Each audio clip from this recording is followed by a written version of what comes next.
All right, good to go. Thank you very much.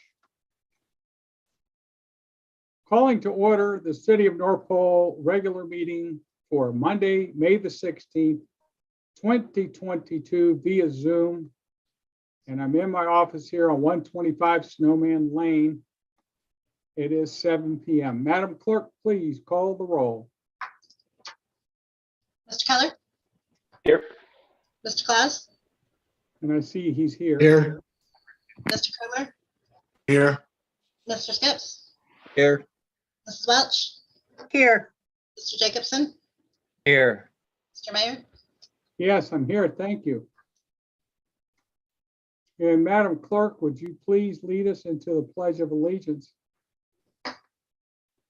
I pledge allegiance to the flag of the United States of America and to the republic for which it stands, one nation, under God, indivisible, with liberty and justice for all. Thank you.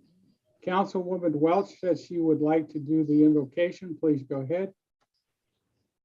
You may bow your head if you so choose. Lord, we come before you tonight as we do the business of the city of North Pole. We ask that you keep all our workers, all our employees in your hand, keeping them safe. We pray especially for those people that were memorialized this past week or weekend on the on our wall, our memorial wall. We ask that you keep those people close to you, and that you also keep their families in your hand and give them the comfort that they need in relationship to their lost ones. We also ask that you pray for the Usabelli family in the event of their passing of the Joe Usabelli, the chairman of the board, the original person who were in charge of the mine down there. And we also tonight come before you as we pray for people in Buffalo, New York, as they deal with the sorrow and the aftermath of the massacre there. We ask that you always give us the right minds to do the best for our constituents. We ask this in God's name. Amen. Amen. Thank you. On action item number 4, it will be found on pages 1 and 2, an approval of agenda. Mayor, may I move to approve agenda? There's a motion to approve. the Second. agenda, seconded by Welch. Discussion. There's nothing under old business, but under new business.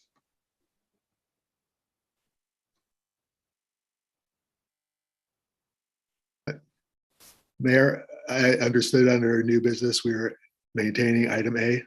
Yes, we are Yes. maintaining item A. I need someone to say that we are doing it. Okay. No, Very that's fine. just Madam Clerk, would you call the roll on that, please? Mrs. Welch? yes. Mr. Skips? Yes. Mr. Jacobson? Yes. Mr. Kramer? Yes. Mr. Keller? Yes. Mr. Claus? Yes. Mr. Mayor? Yes, please. Does anyone wish to change their vote? I see no one wishing to change, so when it comes up on item for new business, item A, we will discuss the tuition reimbursement for Allison Trubach. The next item is an action item number 5. The first part is approval of the minutes for May 2nd meeting. Starting Move on to page approve. 3. Move to approve Second. the minutes for May 2nd. Second. Second. Okay, there's a motion by Jacobson to move to approve May 2nd's recorded minutes and seconded by Santa. Any discussion? Madam Clerk, call the roll for May 2nd minutes. Mr. Keller? Yes. Mr. Skips? Yes. Mr. Kramer? Yes. Mr. Jacobson? Yes. Mr. Claus? Yes. Mrs. Welch? Yes. Mr. Mayor? Yes. Does anyone wish to change their vote? May 2nd approved minutes as recorded by the clerk passed. And then May 9th is on page 11. Do I have a motion for May 9th? Move that we approve the minutes for May 9th. Second. Skips. Okay. Any discussion? Madam Clerk, call the roll for the May 9th, the executive session that we held. Mr. Claus, Yes. Mr. Jacobson, Yes. Mr. Keller, Yes. Ms. Welch, Yes. Mr. Skips, Yes. Mr. Kramer, Yes. Mr. Mayor. Yes. Does anyone want to change the vote? I see none changing. So therefore, May 9th, those minutes are now recorded in history. Thank you. Item 6, communications from the mayor. We'll start out with the most important, the student of the month on page 12, which you can find for Lilia Rumber. Is Lillian with us tonight? No, I just talked to them right before the meeting and they totally forgot about it and we're gonna go log in right then, but I don't see them on yet. Okay, will you please keep me up with if they join us, and I'll go straight into my communications. And are they going to join us, do you think? She told me that they were gonna pop right on, so. Okay, so when I go through the communication of the mayor, let me see if I can do this in a sequential way that makes sense. Looking on my calendar from when we met last time, I'll put it this way. Most important was that we had the Memorial Day. It's a national day of memorial. Yes, Madam Clerk. The Rummers are on with us now. Okay, well, let's go ahead and proceed with student of the month. If Lillian could join me, please.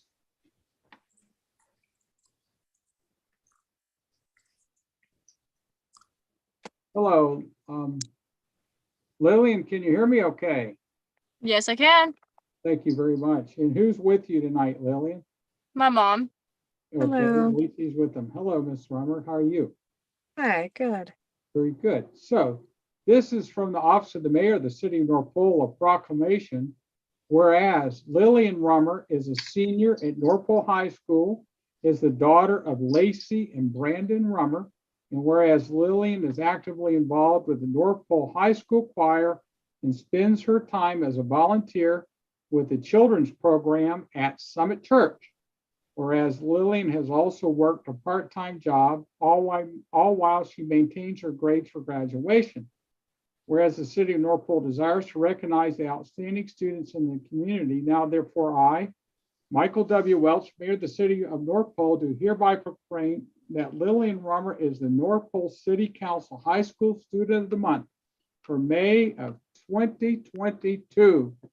Congratulations. Lillian, would you let us, I'll give you a nice clap.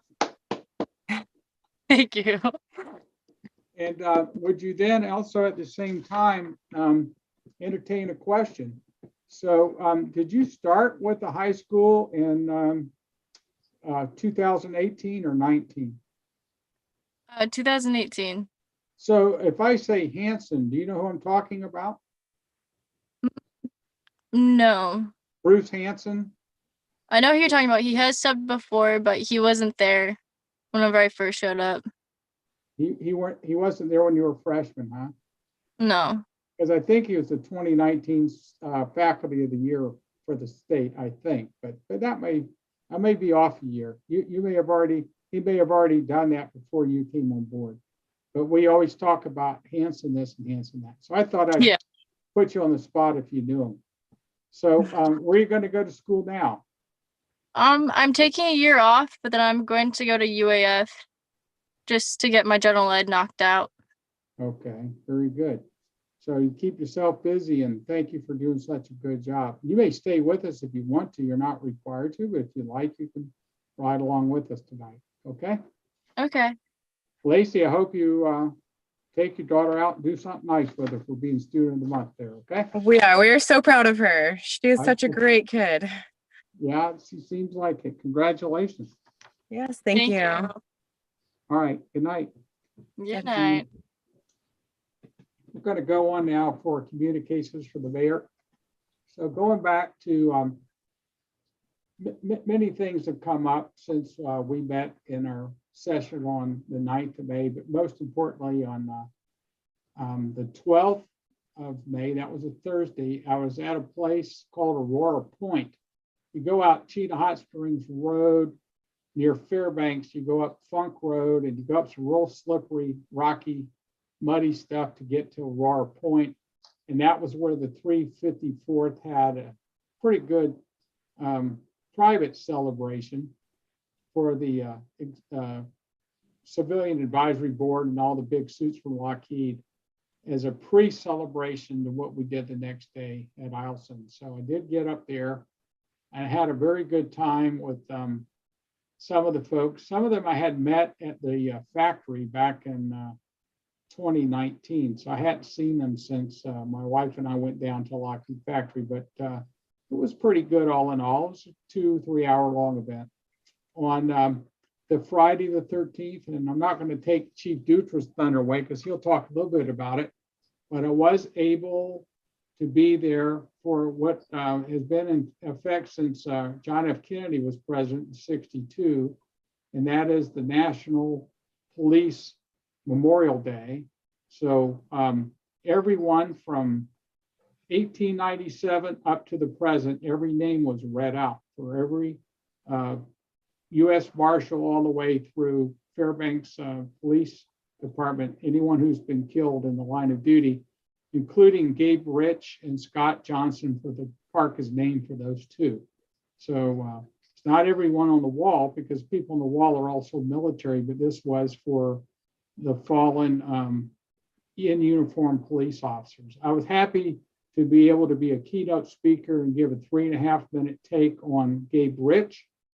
And I know Santa Claus was there to hear it, but what I was telling them was that when Gabe was coming out of high school, he went to his guidance counselor because he wanted to be a police officer, but he wasn't sure that he was worthy of it. So they convinced him, oh, you most certainly are worthy of doing that.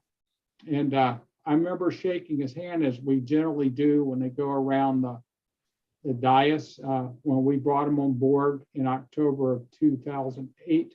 2.5, 3 years later, he left for the troopers. But when I shook his hand in October of '08, little did I know that within less than 6 years, I wouldn't have his hand to shake anymore. So I want people to start to be aware of people who they think that they're giving of their worthiness, that they're called to be police officers to protect, serve, defend us, and that now's the time to get to know the people who do serve on our police department. So I was happy to be a guest speaker in that regard. Later that day, I scrambled out to Eielson to the Yukon Club for maybe 35 minutes of that, followed by being actually at the Thunderdome for us to formally bring on the last of the 54 F-35 fighters. So they're all here now. Their pilots are here. Their maintainers are here. Most of the families that are with them have come. There are more people to come and support. There are people that will be changing the station this summer. So there's going to be an outflux and an influx. So we're really going to grow quite a bit. From the mayor's desk, I had from Latitude 63, the principal owner and his chief engineer here at my desk with Brent Sheets from the NETL, we call that the National Energy Technical Lab, as well as Jerry Corner, Jericho Real Estate. So they've given us a opportunity that they are discerning. So once I know if they want to go forward with it, I'll let the council know. But right now, they are in a time of discernment. So they're pondering if they want to meet up with us in Brookside Park to help further develop it. But I will say this, they are very adamant that they shall develop Track D that they bought. And that could be as many as 175 to 200 domiciles put on Track D. Some will be individual homes, but most will be of the multifamily type of townhome. So when we know more, I'll let you know, and what the ramifications are for what we can do in the Brookside Park. And as I've mentioned, you'll see there are things in the newspaper about our decision process and things of that nature. and they will mean what they will mean. And I don't think I have anything other than tell you what I'll be doing in the upcoming week. I'm supposed to be going to medical in Wasilla to have my sacroiliac joint, one of the two of them, fused and replaced. That's still up in the air about how they're going to pull that off. And on the 23rd, that's on a Monday, I'm on a panel for the National Energy Technical Lab. I'm one of the panelists that's in a group of, like, I think my segment's 45 minutes long. We're going to talk about central heat plant and what it means to us to have that here in our city and the financial ramifications of that. So that's on the 23rd. On the 24th, 5th, and 6th, if I am physically capable, I will be at the Governor's Sustainability Conference. It's the first one that he's ever put on.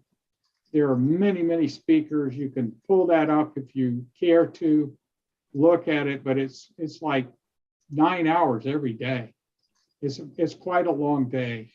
8 o'clock in the morning to about 5 o'clock for those 3 days. And so, and I will be doing my due diligence to go to the things that I think are most appropriate for the city. So that's the 24th, 25th, and 26th.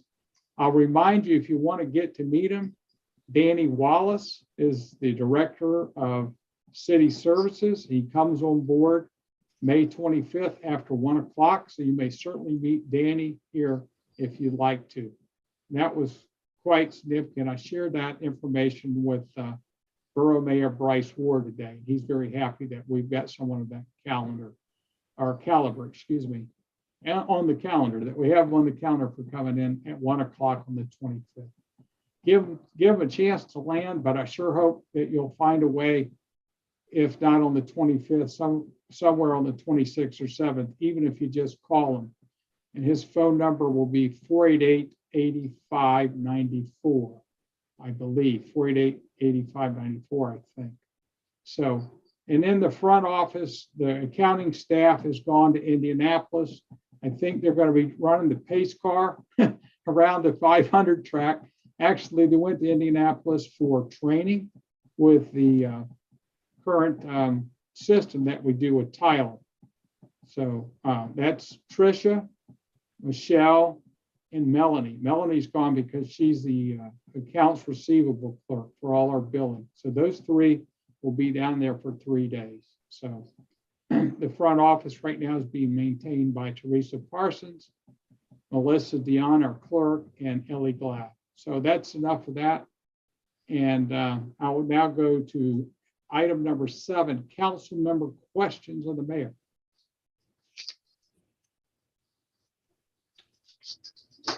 Yes, are you raising your hand, Jeff? I'm not hearing you.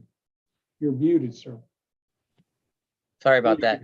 Thank you. In our packet, there were documents from RISE, and I saw 2 sales agreements, and I'm not really sure if I'm understanding it. One, I think, is maybe designing the website with a $1,400 annual fee to do that.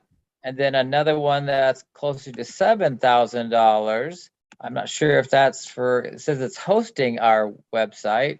Do you mind if she tells you that during her report? Because she will during Melissa's report. She will tell you that. All right, I'll wait till then. That's a question of her, not a question. I mean, I understand why you asked, but I'm just as a point of information saying she'll tell you when we get there. So let's push on for our communications from department heads. There'll be nothing from Tricia because she's on the road this week and she didn't have updates for us anyhow. But I do know that I did sign the transmittal letter from our wonderful folks for our audit. So they are in receipt. They have been in receipt of all of our information since April 28th. They're supposed to be able to give me a draft of the audit no later than June 30th. So I would imagine it'll be on our July 5th agenda meeting, the actual audit. So I'll say that on behalf Would Chief Heineken go next, please? Sure. Good evening, Mr. Mayor, council members. A few things from the fire department tonight. This last week, Overhead Door Company was able to get 4 of the 7 new doors that we had ordered installed to the fire station. The 4 went on the front of the building. We felt that was most appropriate to get the front of the building looking the best. They did an amazing job. The new doors are working flawlessly. They look better, but most importantly, they're operating better. We have had problems with a couple of those doors that actually do delay responses. The staff have to stop and make sure those doors close and stay closed, because we've had issues in the past with them opening themselves back up when we try to close them. So great work to them. And then we're due to supply issues, they haven't received the remaining 3 doors for the back of the building. I'm hoping they'll be in sometime, maybe in the next month. We'll have them installed. So we'll keep you posted on how those go. On the side of hiring and promotions, we had the engineer position that was open last month that we advertised for. And I'm extremely happy to announce and congratulate Parker Jarvis, was one of our full-time firefighters, had applied for it and has been promoted to the rank of engineer. Parker's worked for us for approximately a year. He came from Steve's Fire Department previously, highly qualified. He's been working hard, studying hard, and was definitely a good candidate for that job. So I'm really excited to have him promoted to that engineer position. With him moving up, that definitely opened up a firefighter position as well. So we were able to use one of our previous hiring packets. And again, I'm extremely happy to announce that we had an internal candidate. Ian Watson has been a resident volunteer firefighter with us for quite some time now, the only resident we've had for a while. And he's made it up front from the beginning. He wanted to work for us, and he applied and is a great applicant. And we have given him the conditional offer for that firefighter position. The last part of that condition that he has to do is just the firefighter physical. Past that, once we have that, we'll set him a start date. So really happy to have him on board. And that's the type of organization we really want to run is bringing them in from the ground up. He retired, or not retired, but he got out of the military from Fort Wainwright and decided he wanted to be a firefighter, and came to us and asked how to do it. And we set him on the road, and he's making his goals happen right here with North Pole. So yeah, great things happening with all of our staff. And the last thing I have tonight is just one last reminder that our open house is this coming Saturday. The weather report's looking favorable. It looks like we should have decent weather. We're hoping to have a good turnout. So if you do have time in your day on Saturday, please stop by and get to know your fire department a little better. And with that, I can take questions. Okay, I'm going to ask a question first as the mayor. Have you been keeping up with the legislature on House Bill 55, HB 55, sir? I haven't been watching it like a hawk, but I know it's kind of been stalled from what I last heard. There was worry that it wouldn't get through this session. And so, yeah, I don't know currently where it is sitting at the moment. Do you want to give your rendition to the council? I can give mine, but I'd rather hear you speak. Yeah, my rendition, I've been a strong supporter of House Bill 55 from the get-go. For those of you that might not know, House Bill 55 would alter the PERS system, retirement system for police, law enforcement, and firefighters that are under PERS, which includes the North Pole Fire Department and the North Pole Police Department. In 2006, in summer 2006, Tier 4 came into place, and it changed the retirement system from a defined benefit system to a defined contribution system. It's not a bad system, but where we really find a problem with it for law enforcement and fire is the long-term ability for those type of careers. As a firefighter, you know, it's kind of a young person's career. So to expect somebody to put 40 years into being a firefighter is really hard to expect. And that type of retirement system is designed for somebody to be in there 30, 40 years. So, you know, this is my personal opinion that bringing back House Bill 55 would bring back a new tier for those individuals that would give them a defined benefit retirement system after 25 years in the service, which is a little bit more appropriate. I mean, I would hate to see, 60-year-olds trying to maintain the job, getting out of the bunk at night, getting on the engines, trying to throw ladders, trying to, to do things at such an advanced age. I'm just pushing 50 now, and I'll tell you, it gets harder every year. So to expect these young individuals that we're hiring to be able to work in those positions for such a long time is a hard thing to do. So that's why I personally support House Bill 55. I'm not sure where it's at and if it's going to pass this year, but I would appreciate anybody's support if you jump on board with us.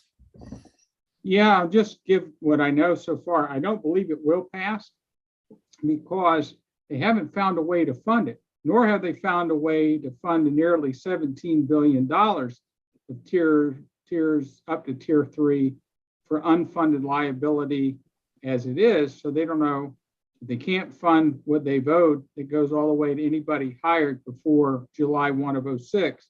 Then how will they now go and not just go to fire, but also law enforcement and go back to a defined benefit amount? How are they going to pay for it? That's what they need to understand. Just thought you should know that, Chief.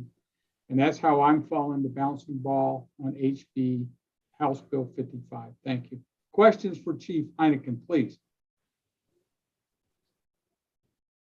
And Chief, question there. Do you have a chance to get with Chief Dutra to see how you do the guns and hoses game?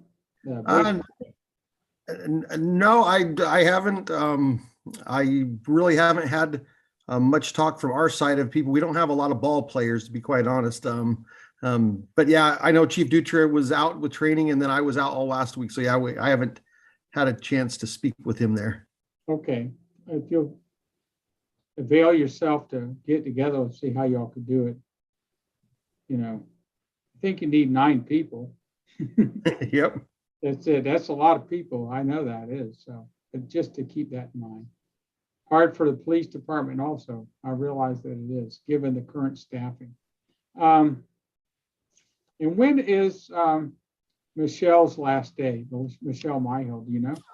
Michelle Myhill has not resigned her position. So we are advertising to get applicants for her position with the knowledge that she is, we're in good communications with her. She has put her house up for sale, and she has let us know that her intent is when her house sells, she will resign her position. So, Okay. So at this time, she has not resigned. Okay, thank you for that. Any questions now for Chief Heineken? I see none. Let's move on to Chief Dutra. Good evening, Council, Mr. Mayor. Just a few things. My list kind of grew as Chief Heineken was talking. There's a lot of things going on, but so we had Police Memorial Day at the Trooper Gay Bridge, Trooper Scott Johnson Memorial Park, and I thank everybody who attended. I'd also like to mention that the APOA paid for the tents, the heaters, and the food for that event. And the event was well attended. I think there was at least 100+ people there. Mayor Welch, Councilman Claus, and Melissa and Ellie showed up, and I appreciate everybody coming for their support. Today, I spoke at Allison Air Force Base at the kickoff meeting for their National Police Week, which is started last week. But they're starting their Police Week this week with a rucksack run from the base to the Memorial Park in North Pole. We helped escort that rucksack march from the bridge to the park and pitched in where we could. And it was a privilege to speak to the military folks. It's always an honor and a privilege to be there as their honorary commander. And I'm humbled by their invitation. And I appreciate the opportunity to speak to them about what Police Week, National Police Week means to the North Pole Police Department. The 2 new vehicles that the council approved are moving forward. They've been transported to California. All the equipment's there except for the cameras. WatchGuard has obviously been hit by the COVID due to supply chain interruptions. So those cameras now are 6 to 8 weeks out, which holds all the entire car up. They can't even ship the cabling system separate. So we're kind of stuck. So the cars will be outfitted up until the point where they have to be set aside until the camera hardware shows up. So it kind of sucks because we were able to actually get the cars where a lot of people didn't, and now we're stuck without any cameras. As you know, as I spoke about, I was in Anchorage for some training this last week or the week before last, and I have to say it was some of the best training I've ever been to. And I'd say it's critical training for any police chief to go through. As you well know, the national headlines are very critical of police officers these days about their use of force. And this class opened my eyes about all the factors involved with use of force, not just decision-making, but body dynamics and kinetics and emotion and body movements and all the things that you have to consider when you're evaluating a use of force report. And to have a police chief that's not educated about those sort of things, making decisions that are somewhat politically motivated due to the atmosphere is concerning. So having that education and background, it was just an amazing class to be part of, and I'm glad that I wish I had gone through it many years ago. But the science for use of force, and especially this company is groundbreaking. Them actually looking into the amount of time it takes a person to process a thought and do a mechanical action in their hands or their body, and to actually make a decision to use force, and then how that decision can't be pulled back once the decision is made. And even though a person might change their body position from hands down in their waist to hands over their head, that an officer could make a decision to shoot in that short period of time.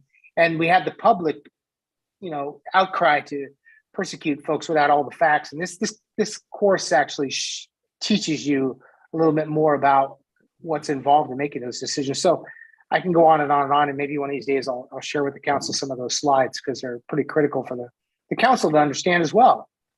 So you guys are informed about these sort of things when they pop out on the news and they get sensationalized, and we have to stop and pause for a second and make sure we collect all the facts before we start making decisions and conclusions about what actually transpired. It was also interesting to see how video can often be deceptive, because what we perceive in video often is related to the frames per second, and the audio relative to the video frames sometimes is off. And it was very interesting to hear that the cases that were involved and solved, and where officers were either adjudicated or found guilty, of malicious conduct because of the video and how it was processed. So intriguing stuff. Just interesting. So I just thought I'd share. Hiring is we have 1 in final phase and 2 in process, looking good. So we have the 2 open positions. So we're excited, but we don't get too excited till they swear in. But just keep the council posted. I want to give kudos to Ellie and Melissa for their efforts in organizing the archive room, and they started working on the council chambers.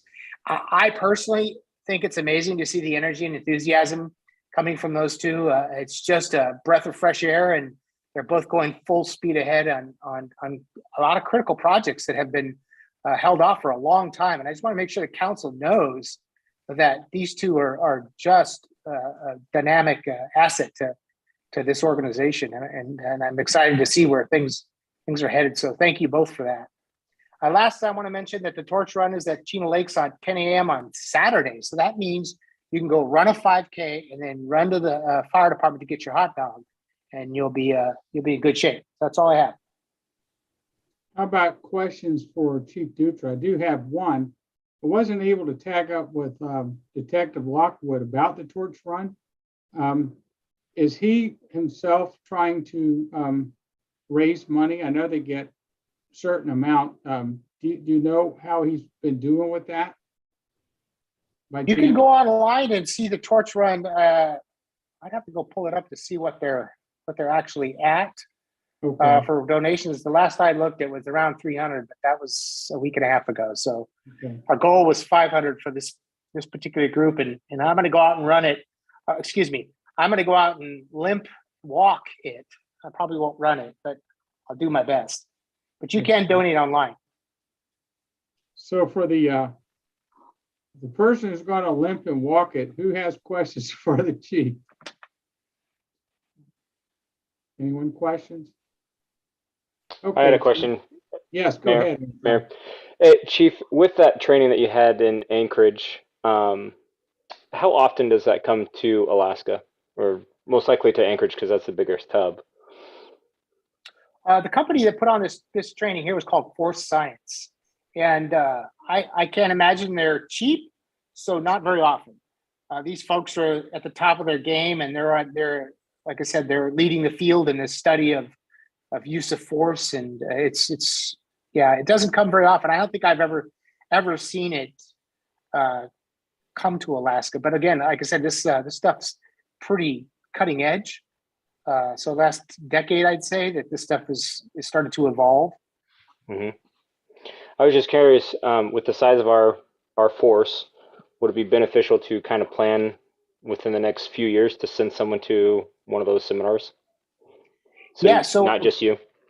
yeah, so good thing is myself, Detective Lockwood, and Lieutenant Lindhag and Sergeant Smith all attended this Perfect. training, and Lieutenant Lindhag went to the officer wellness program, and the three of us attended the use of force. So you got the young sergeant and the detective and myself that attended that. But yeah, I agree. It not only should it become part of the academy, but it's obviously difficult to squeeze another 3 days of training into the academy. But we are discussing training options to bring up for the APOA crime conference, which is going to occur in 2 years from now. Fairbanks is going to host that conference, and I would actually encourage them to bring them back up because it was such good training. That's awesome. I like that idea. Any other questions for the chief? I see no one raising their hand. So we'll now go to the HR Special Assistant to the Mayor, Ellie Glab. Ellie, I see your written report. Go ahead. Well, good evening, guys. So as far as HR is concerned, I've been working with Chief Dutra, Chief Heineken, and Melissa on the policy manual. We've reviewed and are finishing updates for the first 9 sections. Once I finish the revisions and am planning to meet with them to go over those this week. I've also completed the forms that were missing for those sections as just to keep things simple and keep tracking consistent. I have posted and received many resumes and applications for the utility assistant position, summer hire for public works and fire department admin. We have filled all 3 authorized positions for the summer hire for public works. And I will be sitting down with Marty and Paul to go over the applications for the utility assistant position. Hopefully sometime this week. If not next week, we're waiting on Marty to come back. The Chief Heineken already said when we were looking at the stuff for the admin position, so I'm going to just skip that in my thing here. I have met with the different departments to find out what training they are currently receiving and have set up a training platform with RISC to provide the necessary training for workplace safety.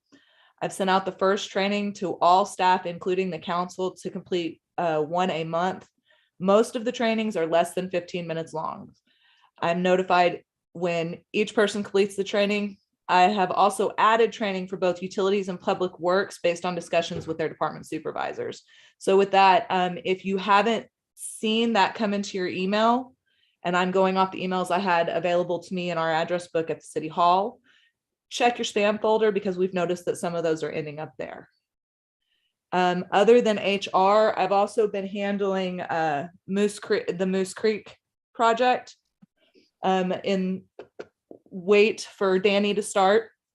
At the end of last month, I did complete the February and March monthly reports that were needed to be done after Mr. Butler retired. And I will be working on April's monthly report probably towards the end of this week. I did just receive an update from Miss Lee at the Army Corps of Engineers right before the meeting started, and she said that there was some things that I needed to tweak as far as the report to make sure that I did it completely, but that it's since it's not my wheelhouse, it wasn't too bad. Moose Creek has had little construction through the winter, but they do expect to start picking up here shortly to complete the project before the end of the year. I have been sitting in on the meetings for the last 2 months. There are still 3 consideration payments were waiting to be cashed. I called and checked on those today and have contacted those people and spoken to them on the phone. And I will talk with everybody once they get back from their training session to get that sorted out. I have talked to Paul to find out where we were at with certain aspects. They are waiting on the new antennas since the old ones didn't work because they didn't have enough signal. Those have been ordered, but might not be here until August, and that's a supply chain thing. I'm also working with the Respect staff to keep this up to date and on time while in transition to the new Director of City Services. Thank you, Ellie. Any questions or concerns for Ms. Clapp? And I will echo what Chief Dutra and everyone else has said. You're doing a yeoman's job here. It's quite difficult to come in. You've been with us live since March 28th, so you don't quite yet have 2 months, but you wouldn't know to see all the work you're doing with all the different groups here. So thank you for all that you have done and all you continue to do. Appreciate it. Thank you, sir. Yes. Ms. Welch has a question. She has her hand up. Oh, just for Ellen also, we have not received anything but the introductory one, right? Or did you already send out some link to a training? There have been classes assigned. If you have received the introductory, you can go and log in and it'll show you the classes, but you should have received an email notification on the class also. Okay, I will look in the spam folder. Maybe it's in there. Okay. But I did get the first one you talking about it. Thank you. Any other questions for Ms. Clapp? Okay, I see no one there. Thank you. So now we go to the borough representative, Councilwoman Welch. I will have to say that there is no report from me. I was attending the event on Thursday night with the Air Force out at the Aurora Point and was not able to attend, but I was hearing that it was all budget related stuff that they were working on. And so I didn't think there was much for us to work on. They're still working on that. So What I understand from Mayor Ward is for the rest of the month, they're going to be doing financials. So that I don't believe there will be anything for this Thursday or next Thursday, for what I understand. They're all working on the budget. Is that what you understand as well? yes, that's exactly Thank you. what they were telling me. So, That's what I heard. and there's not much we can add to their discussion in that respect because of what we're doing too. So, Right. Thank you. Any questions for the borough rep? Seeing none, we go to the city clerk, Ms. Dion. Good evening, everybody. So I will make this pretty quick because I know Amy is chomping at the bit to talk to us about benefits.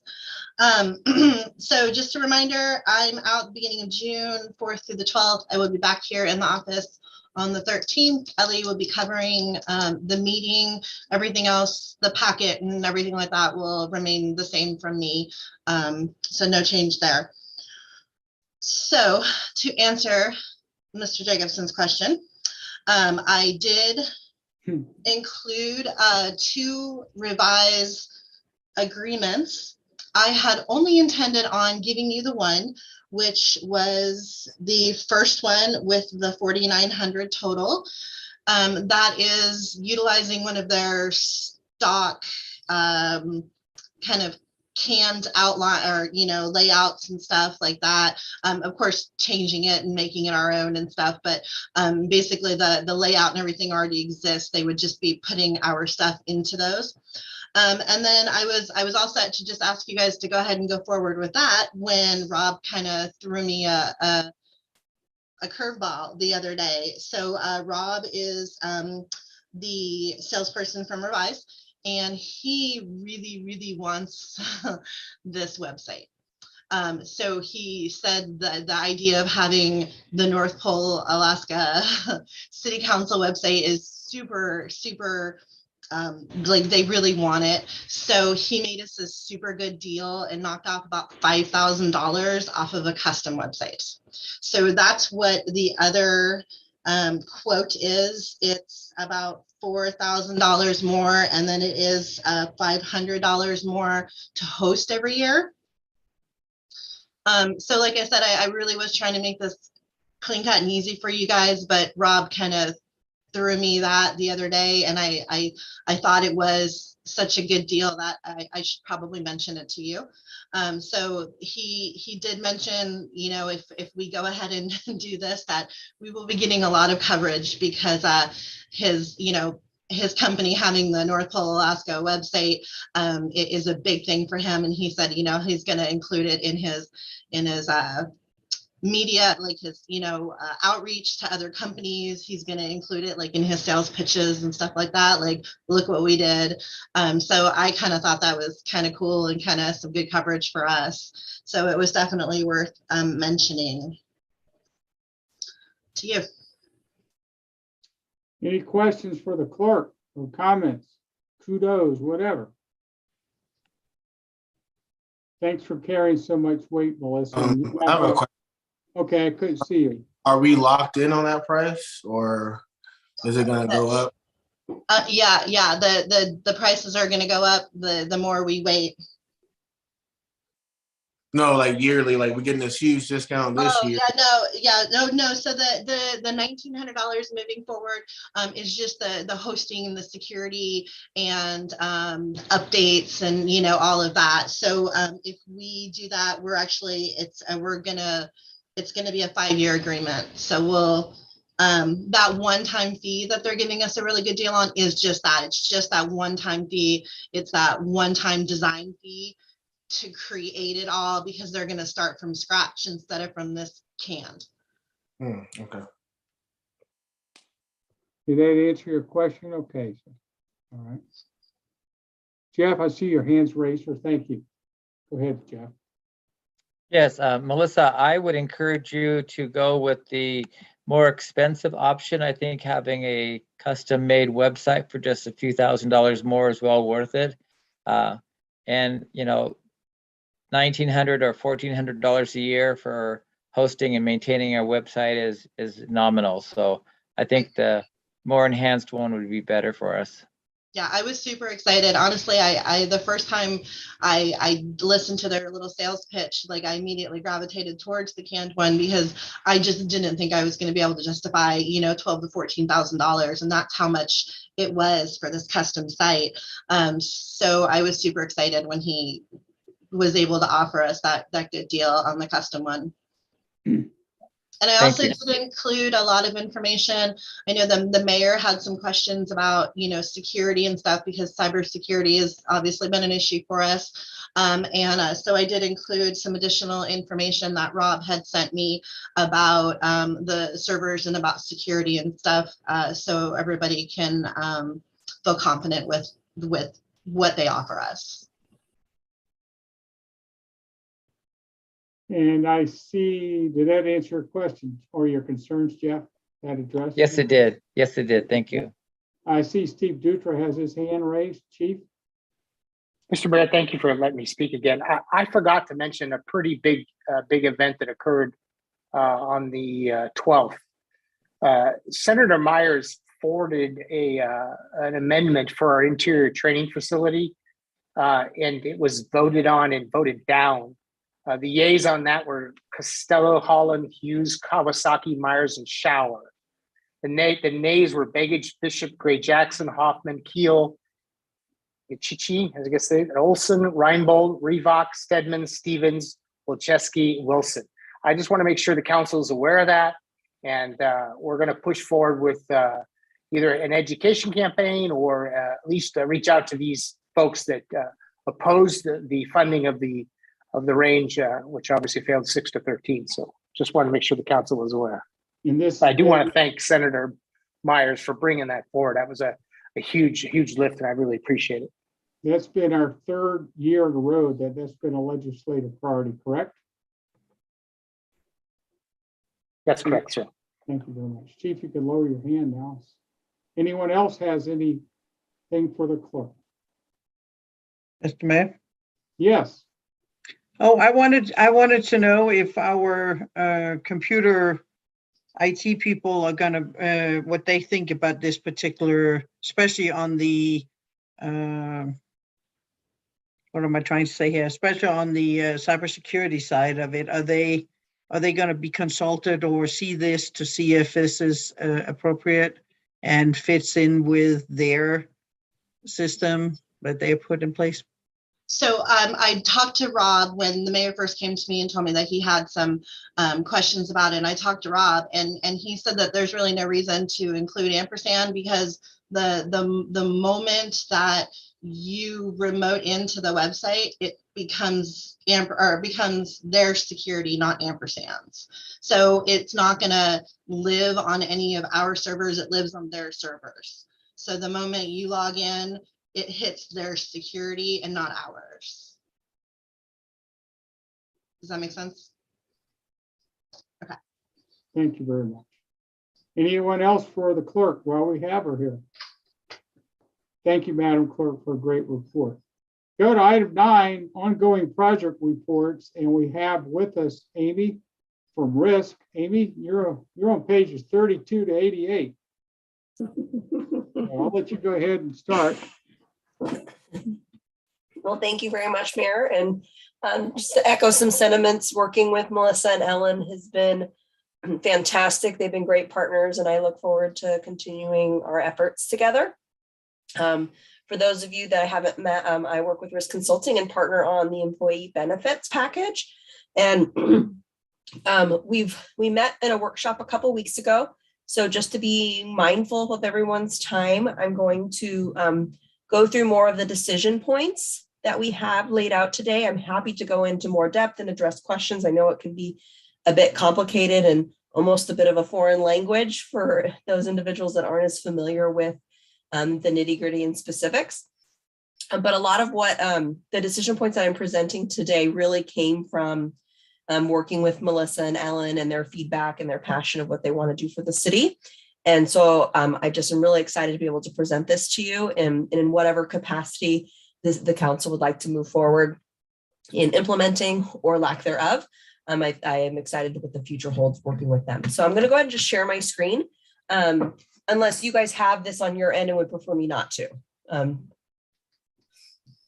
Go ahead, please share, just so we're on Sure. the same page with you. Thank you, Amy. Yeah, that way you don't have to sift through the, I think you said 30 to 88. 32 to 88. Yeah, so I'll try to stream this along for everyone. So let me just get so I can see everyone's faces as well while I'm sharing. So this is the document here, the 56 slides that we reviewed in pretty in depth during the workshop. And I'm just going to kind of jump through these decision points in this nice single page. So I may kind of bounce over to the other slide based on questions that I received from you guys and interaction. And I've already kind of pre-filled some of the sections that really don't necessarily have a decision point per se. It's just more of a what would be needed to fulfill the employee benefits package. If that sounds amenable, I'm going to kind of just go through these decision points and address questions, raise your hand, chat, what have you as I go through, and I'm happy to address those questions. So the first point here is currently the medical plan or medical, dental, and vision is administered through a company called Meritain, and they administer it based on the provisions that we tell them or that we all decide. So we have a lot of flexibility in that, hence why all the decision points that we have. So that does allow us a lot of flexibility based on what the council's goals are, what employees' requests are. We can make a lot of tweaks and specific changes and add in a lot of programs that's proposed that will maintain that with Meritain. Their fees are increasing $1 per employee per month. This was known last year because there was we had some pharmacy credits that had been taken off. They'd been negotiated for a multi-year, knowing that those would be released, and we were able to get those to be, we knew that those were going to be removed this year. So that's about a $456 annual increase. Very, very nominal. Other than that, their fees would stay the same to keep the plan kind of status quo. I know that we've received some feedback on wanting to enhance some of the interactions with Meritain. I feel that they're one of the best partners that I work with here. They have local presence in sharing some of the feedback we've gotten from employees and council. They're going to be joining this year's employee meetings, which I think will be great for employees to be able to see them and meet with them and hear more with Melissa and Ellie's partnership. Also making sure those complaints and concerns get brought to us so we can help address them. And so I'm really looking forward to being able to show the city and the employees more of what Meritain really truly does have to offer for the community, being that they have such a great local presence. Decision point 2 is with teledoc services. So the city currently has teledoc in place. So that's a virtual type of service. And currently it includes medical, my apologies. It includes medical and dermatology. And then there is a flat per employee per month fee of $1.55. So you pay that regardless if employees use the program. And then there's consulting fees. Currently, those consulting fees are paid by the city. So if an employee uses this program, the city pays for that. I'm proposing an alternative option for this year. Excuse me. And the alternative option has kind of 2 categories, if you will. So being the industry that a lot of your employees work in, you know, your firefighters and your police officers, and just in general, behavioral health is a growing concern amongst all members of our community. And so this is a new option that we can add. Now, in looking at different reports, a lot of your employees are using this service with their own local providers. They can continue to do that, and it would not change their fee or how they pay based on the plan. This just adds additional options for employees to have access to. One thing that we're seeing is that our community in Alaska is losing behavioral health providers, or the providers that we have, it's a long time for new members to seek care. And with behavioral health, that's not something we want to prolong. So we can add behavioral health to teledoc. It does increase the fee from $155 to $190. So very, very nominal per employee per month fee. And then there's consulting fees. Now, one thing with this is the city can absolutely continue to pay those consulting fees, but I would recommend that you share that with the employee. The reason being is you have a pretty low deductible and there is a co-insurance, so it's still not going to be the flat fees themselves. What is your deductible, please, Amy, again? Yeah, so your deductible, I'll go through that plan for you, is, yep, so you got a $375 deductible. And then currently, depending on, and this is one of the decision points, is you have the employee pays between 10 and 20% once the deductible's been met. Okay. Okay, so for the teledoc itself, these are the fees. So, you know, typically if you go to a doctor, it'll be 100, 2, 3, depending on the type of service you have. And then it's subject to the deductible. And then depending on the type of service, it's 10 or 20% for the employee. With teledoc, you can see these fees are already significantly less just because they're virtual. And so the one thing, unfortunately, that can happen is if the city absorbs all of the fees and is an employee, we don't see it as much with medical and dermatology, but sometimes with behavioral health, an employee, if they don't realize the costs associated, they may start calling in on a daily, weekly basis, and that can add up very quickly. Not that it's not needed, but maybe it's not as mindful. And so, again, those employees that are already seeking care through behavioral health services, it's not going to change for them. So really, this is an addition, but still kind of sharing the cost between the city and the employees and expanding that offering of coverage.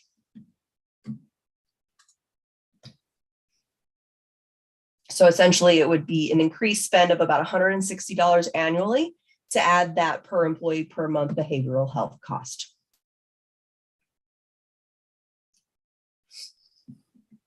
So with that, would the council, does the council think that the adding behavioral health, so I guess 2 parts, one, adding it, so accepting the addition of behavioral health, And then the secondary component of that would be either maintaining the absorption of the consulting fees, or so A1 or A2, which would be sharing the consulting fees with employees. I recommend that the city goes with the recommended option A2. Share the cost with the employees. Option A2. I would weigh in on that one too, as far as that goes, because anything that's free is never valued the way it's supposed to be. So I could see that a lot of times, going to a doctor somewhere myself and them saying, oh, but yeah, we'll run all this, we'll run this and we'll run this and we'll run this test. And I said, well, I don't need it. And because blah, blah, blah. And they go, oh, but your insurance would pay for it. Yeah. Right. And in this case, the insurance is the city. Exactly. And for me, it was the school district. So in the long run, it's me as a taxpayer, right? Exactly. And that's something I'm very passionate about sharing is as we, work on education, that's something Melissa and Ellen and I have talked about, is this benefit is here for employees to use 100%. That is the goal, but also them being empowered and enabled and aware of the cost as well. Because if they're able to make mindful decisions, those savings can be reinvested into them. And I think that's the partnership that we really try to cultivate and to increase conversations with employees and the council and city. It's a mutually trying to make it mutually beneficial, but it's there to protect them should it be needed. I would like to ask some thoughts from the guys that have the boots on the ground, police chief and fire chief. If you guys have any thoughts and impressions on how this plays out for you guys.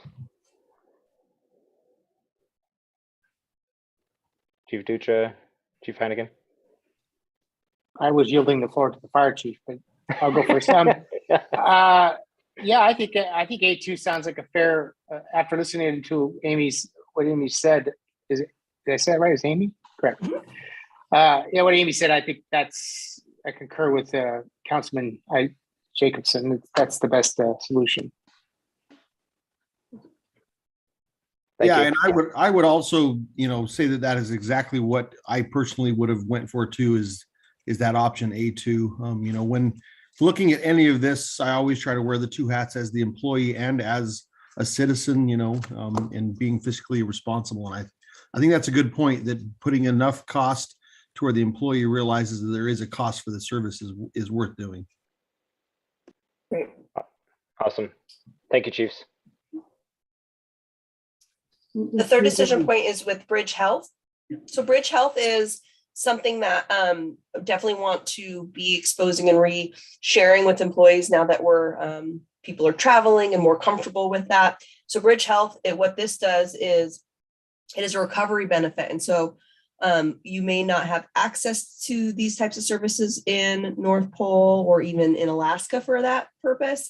This allows this is a partnership that's paid for by the city, and we didn't have any activity in 2019 or 2020, but in 2021, actually very recently, there was a member that used this for orthopedic purposes. And the cost estimate was going to be about $83,000 to have this done locally. And that actually ended up being about $33,000. So about $50,000 in savings to the city. And so this is a really fantastic benefit. They coordinate all the care. One of the concerns with this is post-op care. They also coordinate that to make sure that you have that ability to have that done locally. And if not, they're going to arrange for that to be done for you, because that can be a huge deterrent.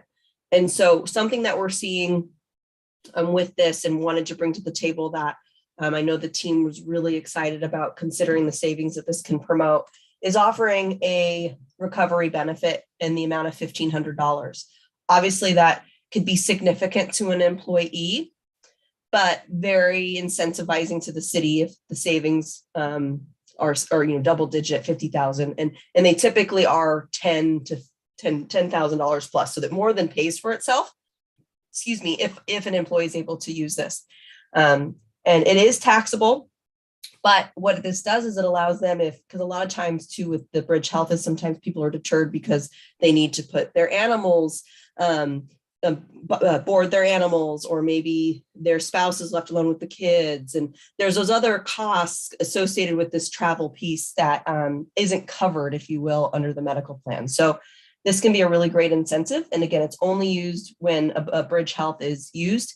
And so the cost of the $1,500 recovery benefit outweighs the cost, or the savings, if you will, or the savings outweighs the cost of the bridge health benefit. So Amy, the $1,500 benefit will go to the employee, the patient, correct? Correct. Right. Thank you. I would think that our employees would profit from that we should try to decide to go that way. How does everyone else think? I agree. Ms. Jacobson agrees. Who else? Mrs. Welch agrees. Anton agrees. Anyone disagree? I should put it that way. Yeah. All right. So looks like that option's in there. Okay, perfect. Let's move on then. Yeah. And so the next one is medical coinsurance consistency. So last year we made a significant amount of changes when we went from grandfathered to non-grandfathered. And I apologize, I should have addressed this then. But there is so there's a variety of co-insurances based on the type of service. So it can be a little confusing for employees of, well, am I going to have to pay 80%? Or am I going to have to pay 10% or 20% once I meet my deductible? And so for a relatively nominal change, I'm proposing to kind of clean this up and make it a straight co-insurance of either 80 or 90 or 10 or 20, depending on who if you look at the plan paying or the employee.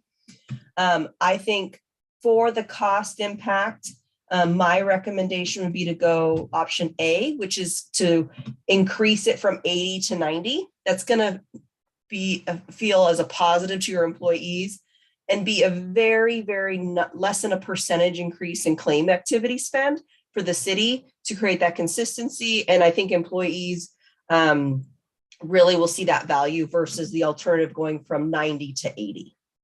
And I would think that would be one of the best things we could do, that they would then know there's a consistent there. They'll always know if we go to that 90% that they have 10%. Without a doubt, they don't have to sit there and second guess it. And I would say we accept that option A. How does anyone else weigh in on that? Anton? Up. And Dijon? Okay, Mrs. Welch? I don't get to see everybody. How about Mr. Skips? I don't get to see everybody on the screen. It won't show me everybody at the same time. Yeah, that option A sounds good. Okay. How about Jeff? How do you think? Option A is good. Okay. Who else have I not called on? It's not option A is fine. Thank you. Option A. Okay, I think that's in the majority there, option A then. Thank you. Yep. This next option, this would be something that could technically be added at any time, but I think you'd really find value in this. And this was something that the mayor actually had brought up as far as historic health fairs. And I know that Ellen and Melissa were really excited about hearing about this option in this program. And there's kind of two ways you can go about it. And so what this is it's the name is branded Healthy Merits. And there's two ways. The more minimal option is just to add biometric screenings. So you already would be paying for this for employees when they seek their preventative. So that's not like this is necessarily an additional cost. This just gives employees access, and we can do a kind of employee health fair with biometric screenings. This would cover the cost of a nurse to come out to do the blood draws. It can be extended to employees and spouses. You could do only employees, or you could extend it to spouses as well. And then we also can add, if we do it this fall, we could also pair in a flu shot with it if you'd like. This would be $220 if you only did the biometric screenings or the blood panel, or if you added the Healthy Merits Wellness Program itself. It does give you a reduced cost of $190 per participant. What the Healthy Merits Wellness Program is it gives us a portal. And I know this was really got Ellen really excited about this with all of her passion of wanting to encourage employees. And what this does is it gives, there's coaching that goes associated with the biometric screening for employees based on their panels that they have to help keep them healthy, have those conversations. It can link with wearables, so you can do different, you can do different challenges by department, by the city. So really engaging employees in increasing their wellness. And there's just a lot of flexibility to this program. And so that piece, I'd say, if it was someone not as engaged as Ellen, I may not recommend that because that might be a cost that you're not going to fully utilize. But I know that's something that she's really interested in doing and wanting to take advantage of. So that's why it's kind of two-part. Oops, my apologies. Uh-oh, I might have to close this and then go back in here. Hold on 1 second, see if this pops back up for me. So that is kind of the two-part of we could just, if you wanted to just start with the biometric screening part for now, we could, or if you wanted to do both of them together, you do get a bit of savings on the screening cost, but you do have that fixed PEPM of $4.50 per month. I'm going to close this and reopen it, but by all means, feel free to ask questions. We can come back and discern that later. At what point, Amy, can we discern that later? We can add Healthy Merits at any time. So that doesn't have to happen, July 1st, 2023.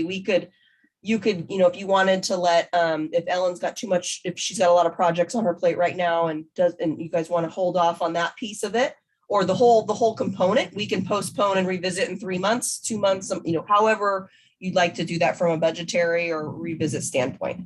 This is one that we can do anytime. Yeah, I think if we can revisit, we did a health fair when I first came here, October, November of 18. And I don't remember us having a health fair since. So I would think she would like to have time to get up to speed and we could see the impact on our bottom line too. Sure. And we could also have a chance to go to our employees and see if they'll make use of it too. Mm-hmm. So that's super easy to add. So I'm just going to postpone and I'll revisit based on Ellen and Melissa's direction. Thank you. Okay. And then the next two, I'd say these two were ones that we didn't tackle last year, but were definitely very vocalized by employees of wanting to make some enhancements, was with the vision benefit. Let me make this a little bit bigger. Maybe not. Apparently my computer doesn't like this very well. My apologies. Okay. So with the vision one, so all the other ones have been kind of a option A, option B. These we can pick all, none, or some. My recommendation would be to pick all of them, but I wanted you to know that you had flexibility and a bit of a choose your own adventure should you like some components, but not all of the components. Unfortunately, in determining, fortunately or unfortunately, so fortunately, this is more of a defined benefit that I'm proposing. So there is a limit on the exposure to the city. Unfortunately, because there's been such low claim utilization with vision, we haven't been, I can't give you an estimate of what the increased exposure would be because people aren't submitting claims, which isn't what we want. We want employees to be able to have a vision benefit. And so I think the biggest hurdle is the intent of having the VSP discount was there to increase the ability to spend, but it's really created a hurdle. And so the number one thing I'd say is remove the VSP discount and just make it a defined benefit, meaning employees can use this benefit at any provider in the North Pole. They don't have to be a VSP provider, and they will be able to take advantage of this benefit. The other thing I'm proposing is Right now, exams are only covered up to $60. It doesn't cover very much. And so I propose to update that to be covered in full. So your employees can at least get an eye exam once per year, covered in full for them. And the other one is exams are only covered every 24 months. That is also pretty outdated. Employees should be able to get an exam every single year if their eyes change. And they should be able to know that and be able to get an updated prescription. And then from there is increasing the hardware from $120 to $300. So again, it feels pretty significant from the employee standpoint, but really small little levers that can really go far for employees in need of glasses. And then the final E would be allowing lenses every 12 months. So that way that kind of coincides if they get an exam and their eyes change, their lenses can be updated every 12 months, but they don't necessarily need to get frames every year. Those can be every 24 months. But you can make that every 12 months. That just is going to increase that liability. So that was a little of a baby step that I was proposing to help kind of meet in the middle between the city and the employees. May I ask a question at this juncture? When does this decision need to be made, Amy? I'm sorry? When does this decision need to be made? The sooner the better for programming, and also so if we can deliver it. So for the goal of having employee education June 1st, this is a pretty standard vision plan that I could pull 90% of my clients have as far as a standard vision plan. And it's been something that's been asked for, one by the employees. This was probably the most vocal thing at the meeting last year, as well as in surveys and also with my other clients. I'll be honest, this was probably the vision and dental was the #1 change that a lot of my clients made in the recent 6 months. Just it's low hanging fruit. It's relatively low cost and employees love it. And it just really goes a long way for morale and being able to use the benefit. It's something they will definitely be able to use. So I have a question that says maximum cost per member is approximately $600. Is there a minimum or in between, or is it very hard, like you say, difficult to estimate accurately because of the minimum is $0. So if someone doesn't need an eye exam, they're not going to cost you anything. I'd say, the middle ground would probably be an eye exam, which can typically, depending where someone goes, that probably ranges from $150 to $300. It's about $300 here in North Pole. That's what Yeah. I have. So I can't just say for all, say 50 employees, it's going to cost $30,000 to us, the employer, can I? It's based on if they use it, correct? Correct. It's only if they use it. I'm sure you could give me more information later. Sure. And then the other component was dental. Oh, I'm sorry. Were there other questions on the vision before I move on? Let's see if there are other questions. Absolutely. Any questions for Amy? Amy, go ahead with dental then. Yep. Or any other feedback on vision, any other thoughts? I think those are pretty good benefits, all options. Just looking at what I would pay for my wife's eyes. Yeah, I wasn't talking about you, Melissa, but yeah, that's yeah, I think those are really good plans. Yeah, I think it's better than what I have with my school district at this point, especially if you up the lenses, that you can get lenses twice a year. I believe though we can get lenses also twice a year, but the frames is every 2 years. But upping the amount of money that you're going to get for an examination could be the difference between somebody getting an examination and someone not getting it and missing something that could have been corrected at an earlier time. So I think it's a good inducement to our employees to understand that we care about them, I think. Ellen, you have a point to share? I do. I just wanted to bring this up so that you guys kind of know where that came from. For instance, most of you guys know that I wear glasses, but I also wear contacts. My contacts with my insurance, I can get 6 months worth of contacts for $155 within 12 months. So it doesn't even cover a year's worth of contacts.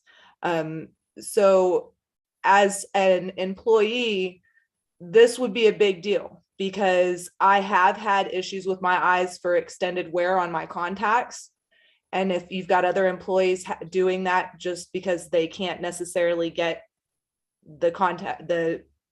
what they need for the entire year, you're looking at, I would say you likely run into problems with them being out of work, things like that. Because when I did have a problem, I ended up out of work for a couple of weeks because I couldn't return to work because I couldn't see anything and I couldn't put anything on my eyes. And so just a informational thing. Any others on vision? And Amy, would you take us through the dental discussion, Yep. please? Yep, so for dental, couple options here that, in this one, we were able to get some estimates of cost exposure based on utilization currently.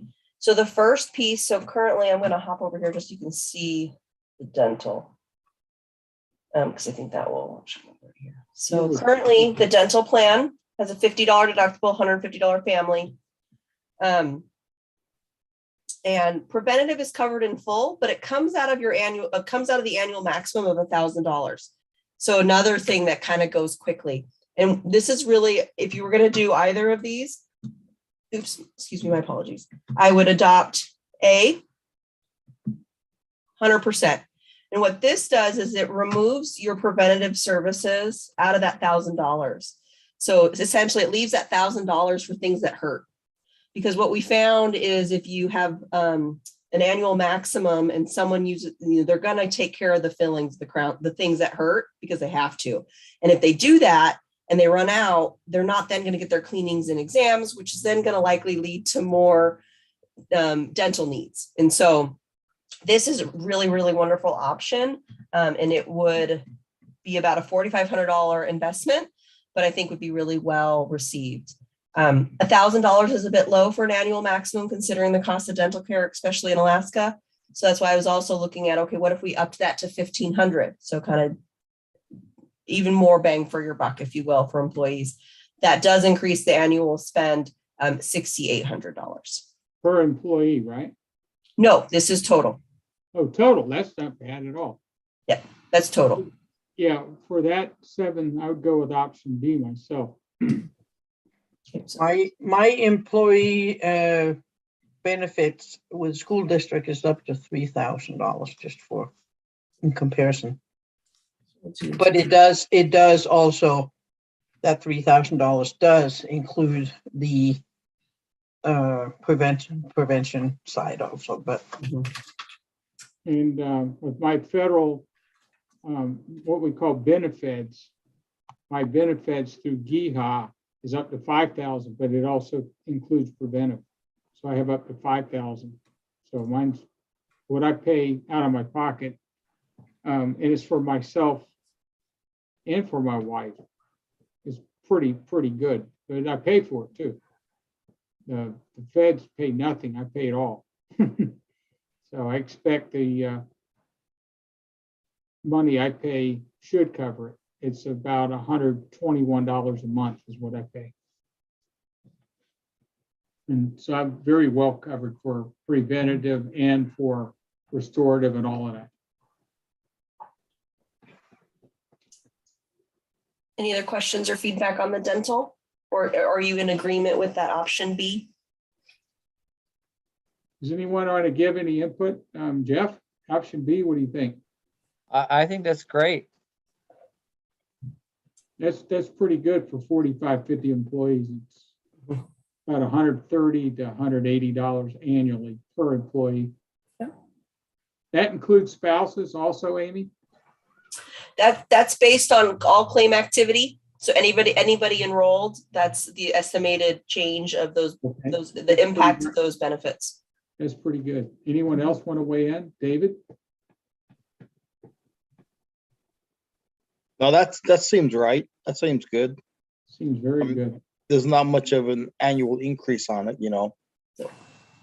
That's why a lot of groups have been looking at this because it's very well received by employees and relatively nominal cost to really make some nice enhancements.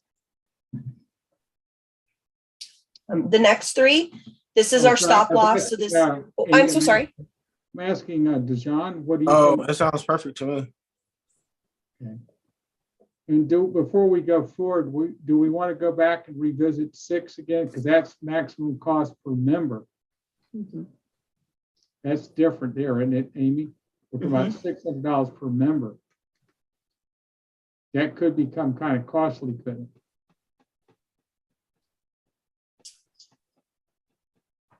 Just Considering imagine. the only claims that we've had with vision have been dependents, and those are covered 100% per the Affordable Care Act. If anyone is using it, they're not submitting it. And so, you know, and I would say you're going to have more people typically use dental than vision. So I wouldn't expect a huge increase here in utilization. I think it's really the handful of people that we heard vocalize this would be really happy. I wouldn't expect even, I mean. May I ask you a question? And this is true. This isn't hypothetical. So I'm actually having diabetic retinopathy, and I also have diabetic macular edema, swelling in my right eye.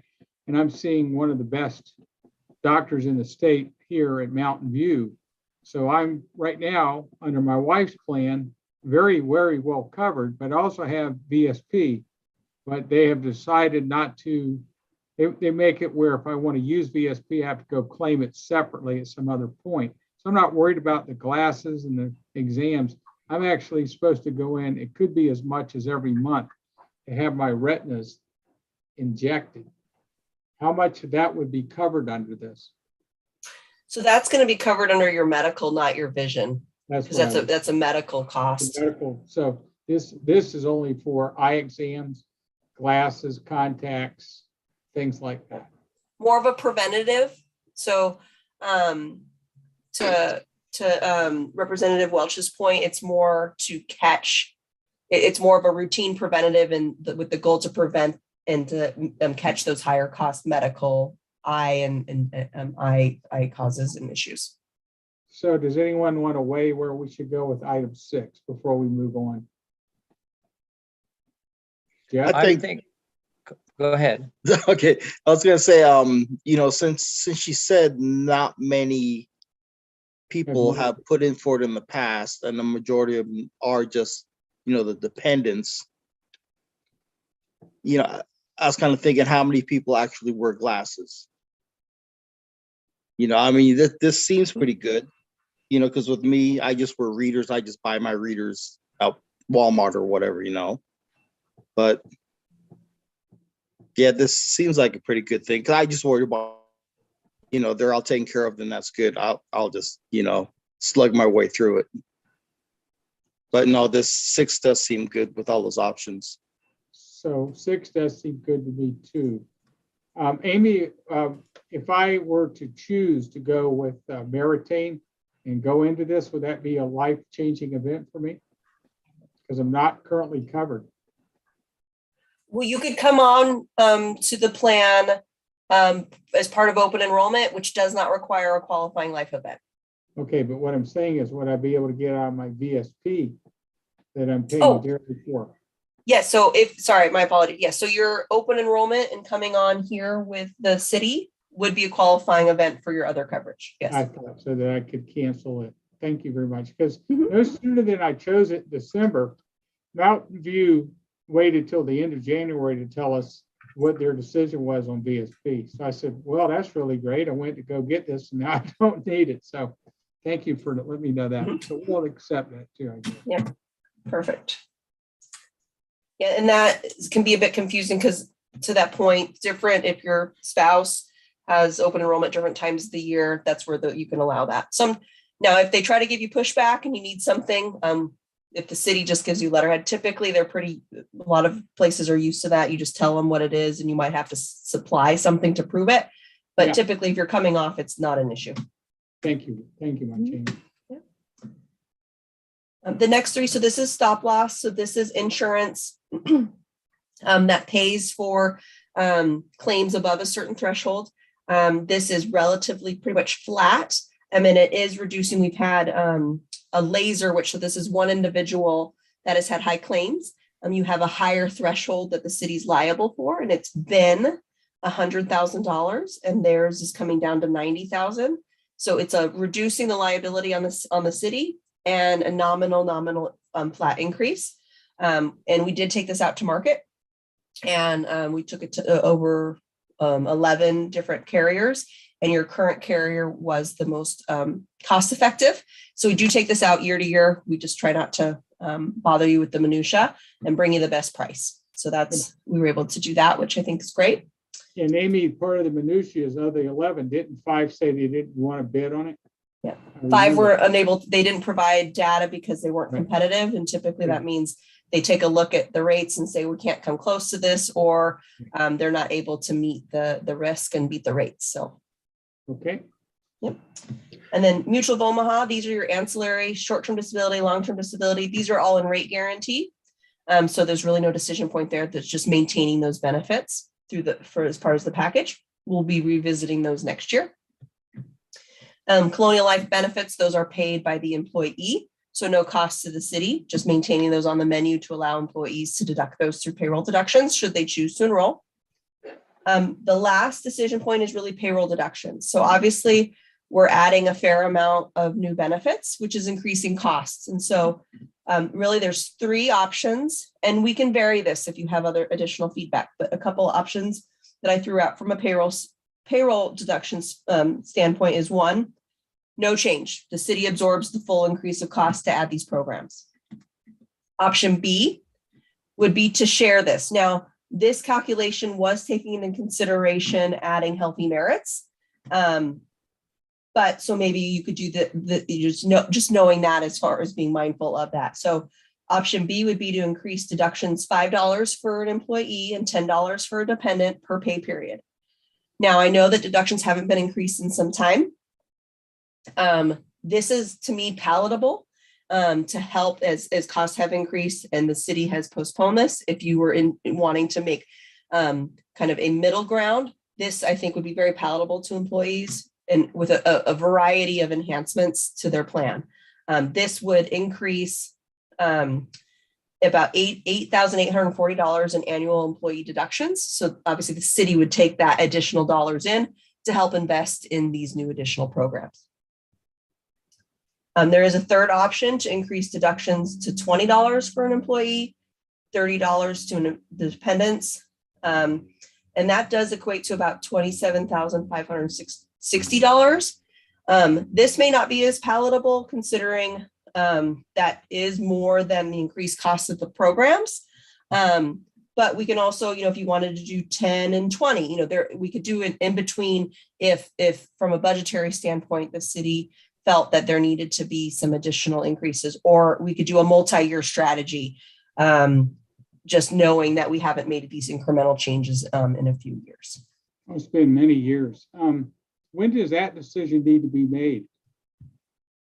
That one would just really need to be made. That one I don't have to notify Meritain, and that would really just need to be made to update ease.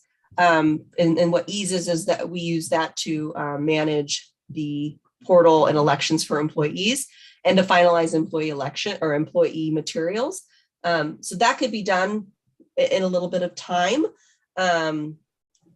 If we did want to meet the June 1st employee meeting, it would have to happen before the next council meeting, unfortunately. The next council meeting is June the 2nd.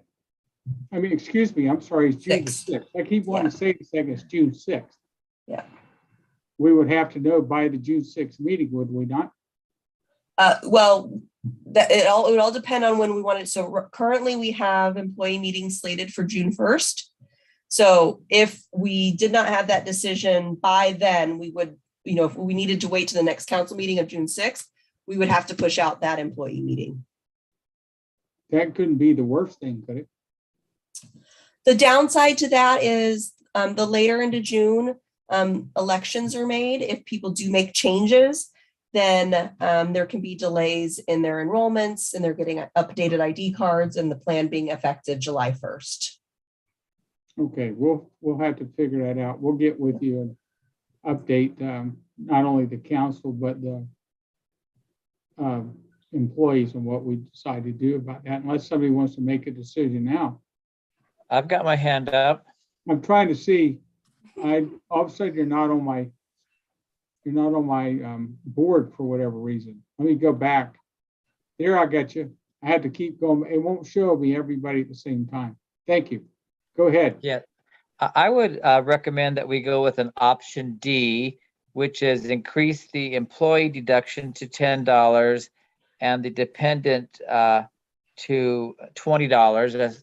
That way it'll cover some of the increases to the plan that the city's absorbing, and it's not that much of an increase overall. I think that's a good balance. You have an We want to option take care of D? our option D, increase Why deductions. don't I see D is what I'm saying. I know I'm going blind, but I don't see an option D. There isn't. I'm creating a new one Oh, you're because creating one. I see what you're saying. Go ahead. I see what you're Amy saying. suggested that there could be an option D, which was to do the employee deduction increase to $10, which isn't on the list, and then the dependent to $20. 10 and 20. And Jeff, do you know, or Amy, do you know what that would be the estimated increase is to the employee? So that would be, so for an employee only, 26 pay periods. So that's $260 annually for an employee only increase. And then for family is $520 annually. Yeah. So together, if it was a family, it's $780, correct? Or my 260 and 520 is 780, right? No, so those are independent unless I misunderstood your guys' deductions last year, but my would just be, this would be the $10 is for an employee, a single, and then the 20 would be the whole family. So employee spouse, family. employee child, well, yeah, Okay. not adding them together. Okay, I understand. So single enrollment, multiple enrollment. But if we do that, we've also then increased the dental, we've increased the vision, we've increased the biometrics. Yes, sir. Why don't we do that, Jeff? That's a good idea. And then add this in with that. We could probably add in the wellness program too then at that point. Because those numbers were with the wellness program. Is that correct, Amy? Correct. That makes sense. It gives some people some incentive. Yeah. Right, Melissa? Ellen? Have little competitions inside the office?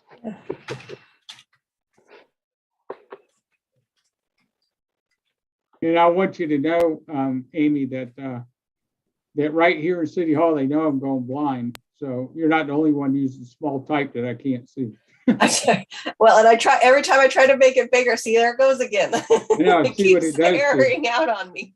Yeah, what it keeps doing to you. Yeah.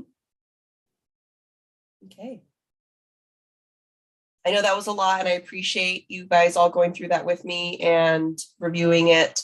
Any other questions, comments, feedback, commentary? I'm here to address. Jeff, your hand is still raised? Oh, I'm sorry. Thank you. Thank you, sir. Anyone else have a question while we have Amy here? And I guess you'll help us determine what that may cost us as a city. Because that's something we're always having to look at, because currently we spend more than $900,000 a year in these health benefits.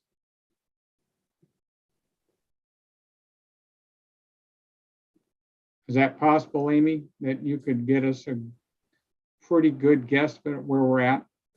Oh, yes, absolutely. Thank you. Yeah. Okay, anything else for Amy? thank you, Amy, for being so kind to work through with this tonight. Absolutely. I appreciate your time. Amy. Could we entertain a motion to suspend the rules for about 5 minutes? So moved. Second, Okay, the time is 41. We'll be back at 46. Time is 41. We'll be back at 46. Thank you, Madam Clerk. City Council. Mike, you should mute your microphone when you. I will. Yeah. If I can find the.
1 minute warning.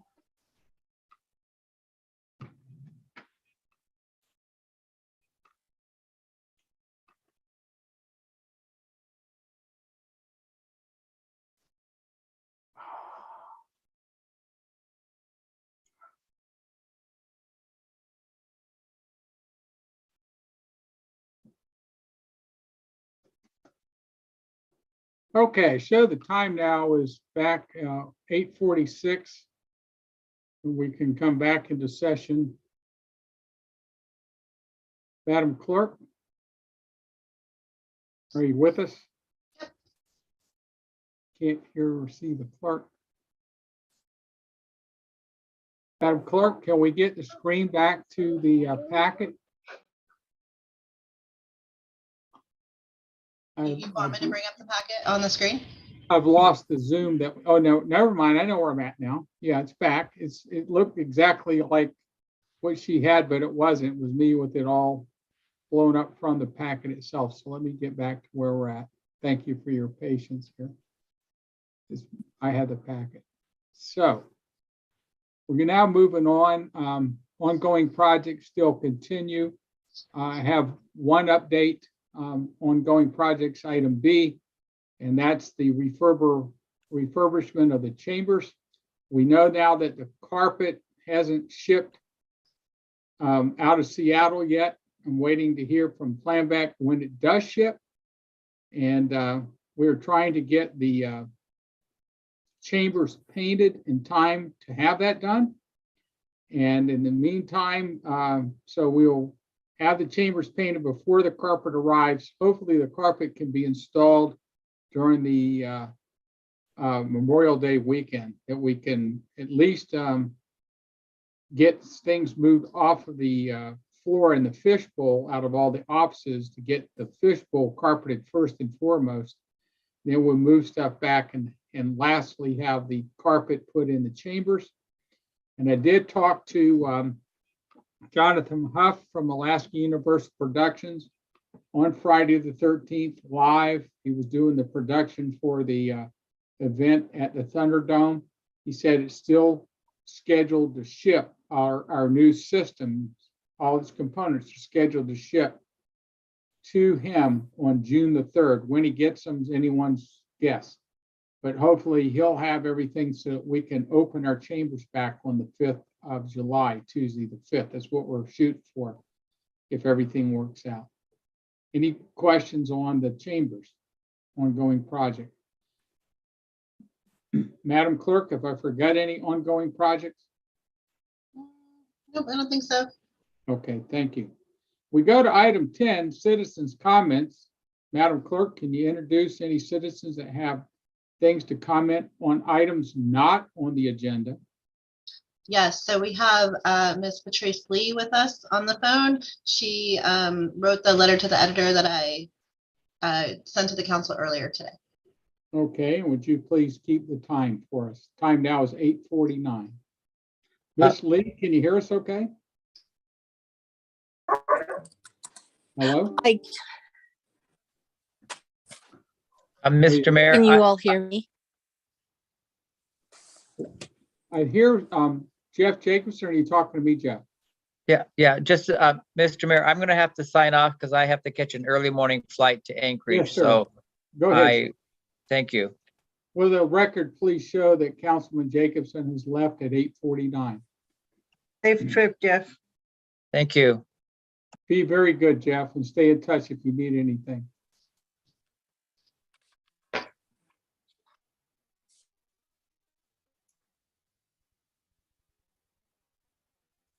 Where did Miss Lee go off to down? Oh, I'm right here. Can you hear me? Yeah, are you going to appear before us, Miss Lee? Yes, I am. I'm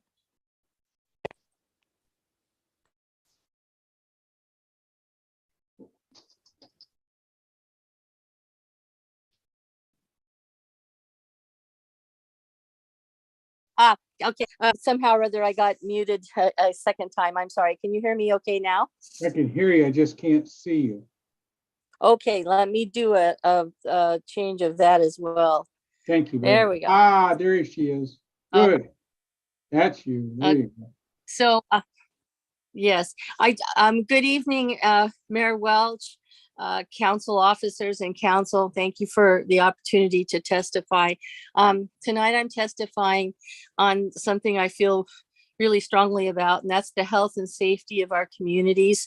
And I truly believe that your work as the local governance has the most to do often with what ends up happening in our communities. So thank you for your service in that respect.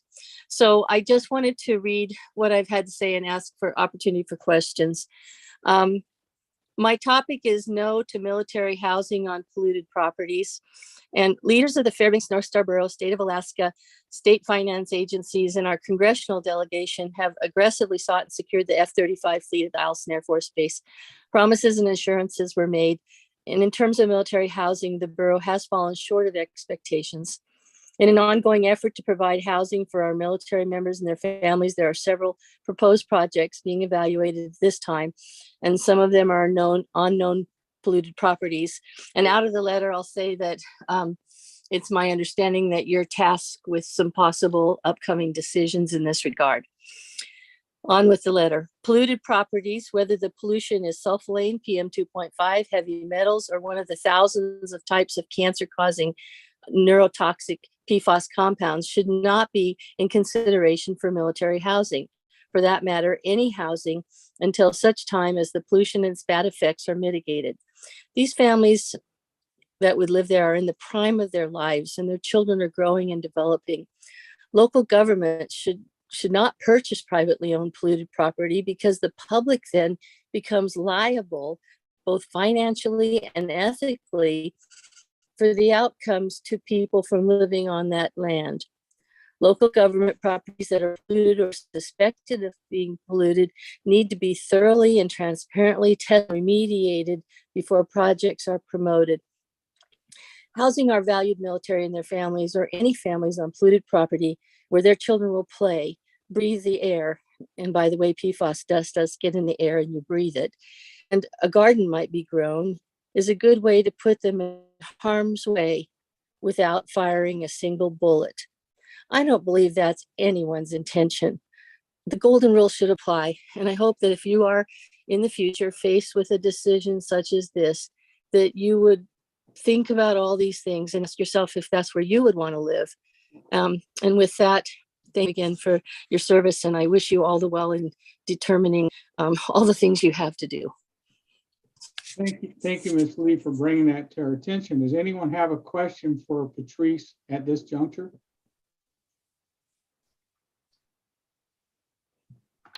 I don't have a question per se, but I do have a comment that I do thank you for your letter and concern.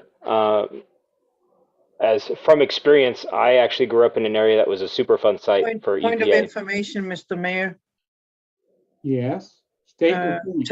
Testimony is supposed to be only questions of the person, not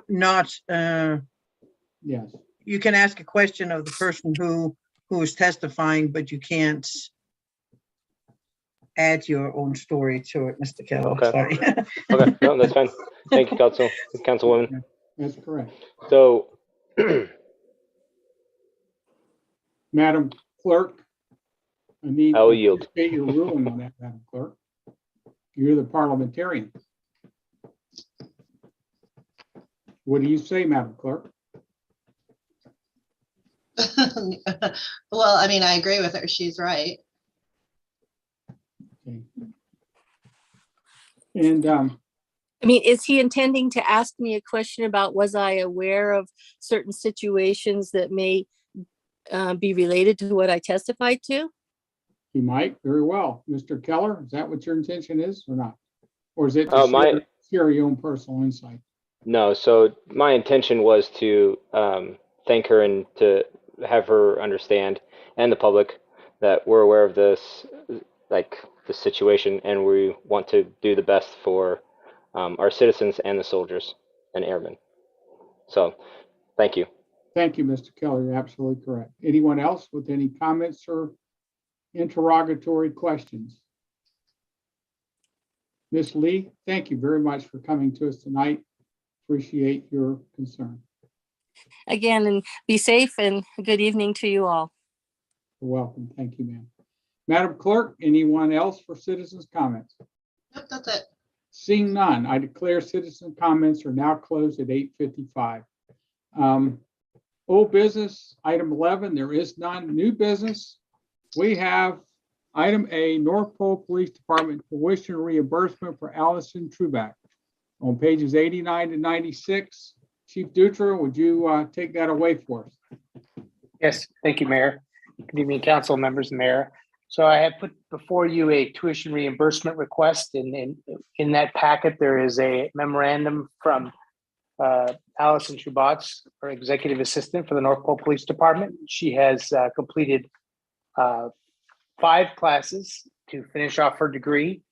And this request in front of you is to reimburse her for tuition expenses related to those classes. Those classes are related to her job functions and are, like I said, the final class is to complete her degree, a bachelor's degree in business administration. So those classes are a benefit to the department. One of them being financial management, second being operations management, second science of business and corporate strategies, and then stats for business. So again, I commend Allison for her hard work in completing her degree. It's been a long, hard road for her, and I want to make sure that she knows that the city appreciates her efforts and continuing her education and improving her benefit to the city as an employee. And she submitted her request to me when she took the classes, and I authorized the $4,170 tuition reimbursement. And we do have it in our funds in our budget. She has completed the tuition reimbursement agreement. It's been signed by myself and Allison. She understands that she has to stay with the city, obviously, for some time after this. So I just encourage the council to thank or tell Allison how much I appreciate what she's done and the approve this $4,170 tuition reimbursement. Okay, any questions for Chief Dutra? Move to approve this request. Second. Motion to approve. Second. Second is by Santa. I would ask in that someone would make the motion that it be with unanimous. Move that this be unanimously approved. So moved, yes. Second. Unanimous acclamation is the proper terminology, with unanimous acclamation. Okay. Does Madam Clerk, we have now asked for unanimous application. Does anyone want to stray from that? Everyone in agreement? Seeing no one in disagreement, by unanimous acclamation, we'll ask, is Allison with us tonight? Allison, can you hear us?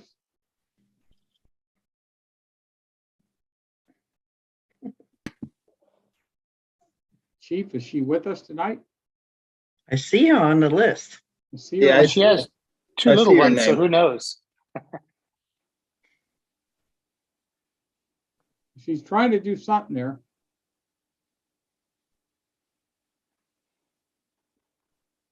Melissa, can you unmute her maybe? I asked her to unmute, but I can't unmute her myself. Chief, can you call her?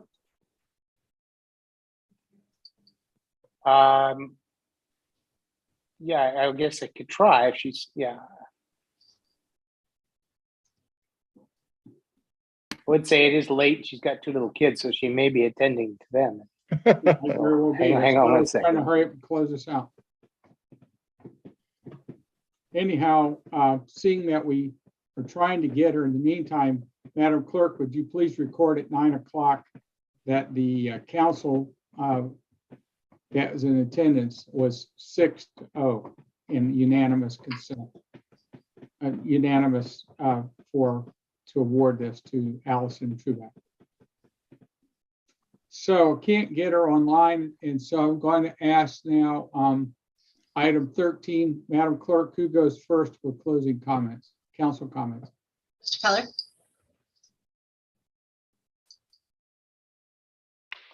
No comments at this time. I think Allison's back on with us. I'm back Allison, on. Can you hear me? there you go. Allison, Okay, sorry about that. are you going to appear before us or not? No. Well, we were trying to say congratulations and kudos and pat you on the back and say you've done a great job. We're very proud of you. And that was unanimous consent. Well, So thank every- you so much. And I just want to thank all of you guys because I ran out of my college savings fund like end of last year. So the tuition reimbursements have kind of been what has helped me finish my degree. So just wanted to thank you guys and I really, really appreciate it.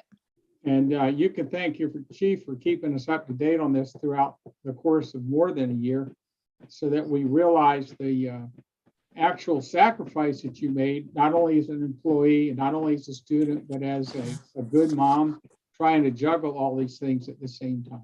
And we really appreciate that. Okay. Thank you so much. Sorry, my camera just came on, but yeah, thank you guys so much. I really, really appreciate it. And I'm very grateful for Chief. Grateful for you too. Thank you very much, Allison. Yep. Thank you. Congratulations. Congratulations. Thank you. Too bad we couldn't be there to watch you walk, but that's. Yeah, that's okay though. College graduations are kind of boring. So. Not if you went to mine. Thank you so much. Yep. Thank you. So council comments. Who's next, Madam Clerk? Mrs. Welch? Yeah, just school is almost over. We have one more week to go here at the end of this week here for the next few days. Next Tuesday and Wednesday, we'll have half days for the children, which means we only have our youngest ones in the morning, and the afternoon is all spent packing up everything ready for the summer. But pretty much keep going on out there in with all your students. Have them do something productive this summer. Keep them up to date on in the process of learning things. Expand their little minds all the way through summer. Keep putting them things in front of them that they have to figure out. Don't just leave them sitting behind a screen all summer long and forget what learning is all about. So yeah, do that and keep safe out there all summer. Thank you. Thank you. Thank you. Mr. Skips?